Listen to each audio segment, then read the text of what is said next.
Hello welcome back to our channel. എല്ലാവരും സുഖമായിട്ടിരിക്കുന്നു എന്ന് വിശ്വസിക്കുന്നു. കുറച്ച് തിരക്കൊക്കെ ആയത് കാരണം വീഡിയോസൊന്നും അപ്ലോഡ് ചെയ്യാൻ പറ്റിയിട്ടുണ്ടായിരുന്നില്ല. അപ്പോൾ ഇന്ന് നമ്മൾ ഉണ്ടാക്കാൻ പോകുന്നത് ചിക്കൻ മോമോസ് ആണ്. അപ്പോൾ ചിക്കൻ മോമോസിന് വേണ്ട മസാല റെഡിയാക്കാം. അതിനായിട്ട് നമ്മൾ ഇതുപോലൊരു ചീനച്ചട്ടിയാണ് ഉപയോഗിക്കുന്നത്. ഇതിലേക്ക് നമുക്ക് കുറച്ച് വെളിച്ചെണ്ണ ഒഴിച്ചു കൊടുക്കാം. ചട്ടി ഓൾറെഡി നേരത്തെ തന്നെ ചൂടായിരിക്കുവാണ് കേട്ടോ, അതുകൊണ്ടാണ് നമ്മൾ വെളിച്ചെണ്ണ ഒഴിച്ചു കൊടുക്കുന്നത്. ഇനി എണ്ണ നന്നായിട്ട് ചൂടാവണം. ചൂടായ എണ്ണയിലേക്ക് നമുക്ക് ഇഞ്ചി വെളുത്തുള്ളി ചതച്ചത് ആഡ് ചെയ്ത് കൊടുക്കാം. അതിൻ്റെ ആ ഒരു പച്ചമണം മാറുന്നത് വരെ വെയിറ്റ് ചെയ്യണം. അതിനുശേഷം നമുക്ക് സവാള ചെറുതായി കൊത്തി അരിഞ്ഞത് 1 കപ്പ് ഇതിലേക്ക് ആഡ് ചെയ്ത് കൊടുക്കാം. സവാള പെട്ടെന്ന് വാടിക്കിട്ടാനായിട്ട് നമുക്ക് ഇതിലേക്ക് കുറച്ച് ഉപ്പ് കൂടി ആഡ് ചെയ്ത് കൊടുക്കാം. അതിനുശേഷം നന്നായിട്ട് മിക്സ് ചെയ്ത് കൊടുക്കാം. സവാള കുറച്ചൊന്ന് വാടിയതിന് ശേഷം നമുക്കിതിലേക്ക് 1 ടീസ്പൂൺ പച്ചമുളക് ഇട്ട് കൊടുക്കാം. എന്നിട്ട് നന്നായിട്ട് ഇളക്കാം. അടുത്തായിട്ട് നമ്മളിതിലേക്ക് പൊടികളാണ് ആഡ് ചെയ്ത് കൊടുക്കാൻ പോകുന്നത്. മഞ്ഞൾപ്പൊടി 1/2 ടീസ്പൂൺ, മുളക് പൊടി 1/2 ടീസ്പൂൺ, ഗരം മസാല 1 ടീസ്പൂൺ. ഇത്രയും ഇട്ടതിന് ശേഷം ഇത് നന്നായിട്ട് മിക്സ് ചെയ്ത് കൊടുക്കാം.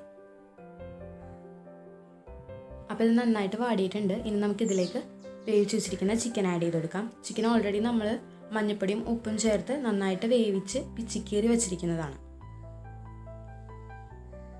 ഇനി നന്നായിട്ട് മിക്സ് ചെയ്ത് കൊടുക്കുക. ചിക്കൻ നന്നായിട്ട് ആ മസാലയെല്ലാം പിടിക്കണം. ഇനി നമുക്കിതിലേക്ക് കുറച്ച് കുരുമുളക് പൊടി ഇട്ട് കൊടുക്കാം. 2 ടീസ്പൂൺ കുരുമുളക് പൊടിയാണ് ഞാൻ ആഡ് ചെയ്ത് കൊടുക്കുന്നത്. എത്രയാണ് എരിവ് വേണ്ടത് അത്ര ഇട്ട് കൊടുക്കാം. ഇനി ഇതിലേക്ക് 1 ടീസ്പൂൺ സോയാ സോസ് കൂടി ആഡ് ചെയ്ത് കൊടുക്കാം. ഇത് ഓപ്ഷണലാണ്, ടേസ്റ്റിന് വേണ്ടി മാത്രമാണ് നമ്മളിത് ആഡ് ചെയ്ത് കൊടുക്കുന്നത്. അപ്പോൾ നമ്മുടെ ചിക്കൻ മൊമോസിന് വേണ്ടിയുള്ള മസാല ഓൾമോസ്റ്റ് റെഡി ആയിട്ടുണ്ട്. ഇതിലേക്ക് കുറച്ച് മല്ലിയില കൂടി നമുക്ക് ഇട്ട് കൊടുക്കാം. അടുത്തായിട്ട് നമുക്ക് ഇതിനാവശ്യമായ മാവ് റെഡിയാക്കി എടുക്കാം. അപ്പോൾ അതിനായിട്ട് ഞാൻ എടുത്തിരിക്കുന്നത് മൈദപ്പൊടിയാണ്. അരച്ച് വെച്ചിരിക്കുന്ന മൈദപ്പൊടി 1 കപ്പാണ് എടുത്തിരിക്കുന്നത്. ഇനി ഇതിലേക്ക് ആവശ്യത്തിന് ഉപ്പ് ആഡ് ചെയ്ത് കൊടുക്കണം.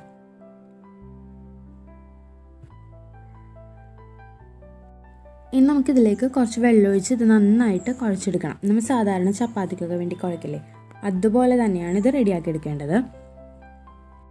ഇപ്പോൾ നന്നായിട്ട് കുഴച്ചെടുത്തിട്ടുണ്ട്. ഇനി നമുക്ക് ഇതൊന്ന് പരത്തിയെടുക്കണം. അതിനായിട്ട് ഇത് നമുക്ക് ചെറിയ ബോളാക്കി എടുക്കാം.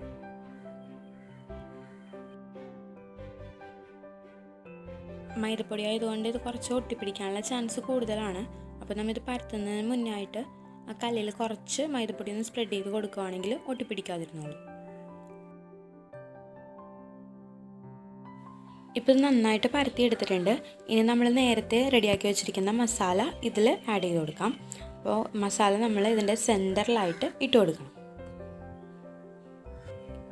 ഇനി ഇത് നന്നായിട്ട് ഞൊറിഞ്ഞെടുക്കണം. നമ്മൾ സാരിയൊക്കെ ഞൊറിയില്ലേ, അതുപോലെ തന്നെ ഒരു സൈഡിൽ നിന്ന് ഇങ്ങനെ ഞൊറിഞ്ഞ് കൊടുക്കാം.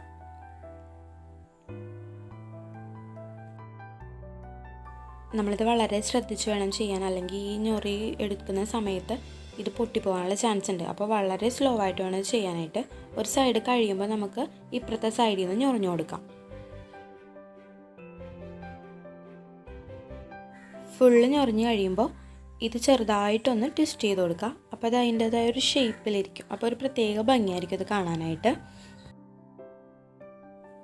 അപ്പോൾ നമ്മൾ കുറച്ച് മൊമോസ് പ്രിപ്പയർ ചെയ്ത് വെച്ചിട്ടുണ്ട്. ഇനി ഇത് നമുക്ക് നന്നായിട്ടൊന്ന് വേവിച്ചെടുക്കണം. അതിനായിട്ട് നമ്മൾ ഉപയോഗിക്കുന്നത് ഇഡ്ഡലി പാത്രമാണ്. അപ്പോൾ ഇഡ്ഡലി തട്ടിൽ ഇതുപോലെ നന്നായിട്ട് എണ്ണ അപ്ലൈ ചെയ്ത് കൊടുക്കാം. ഇത് ഒട്ടിപ്പിടിക്കാതിരിക്കാൻ വേണ്ടിയിട്ടാണ് നമ്മൾ എണ്ണ അപ്ലൈ ചെയ്ത് കൊടുക്കുന്നത്. ഇനി നമുക്ക് നമ്മുടെ മൊമോസ് ഇതിലേക്ക് വെച്ച് കൊടുക്കാം. ഒരു 15 മിനിറ്റ് ഇത് വേവാനായിട്ട് നമുക്കൊന്ന് വെയിറ്റ് ചെയ്യാം.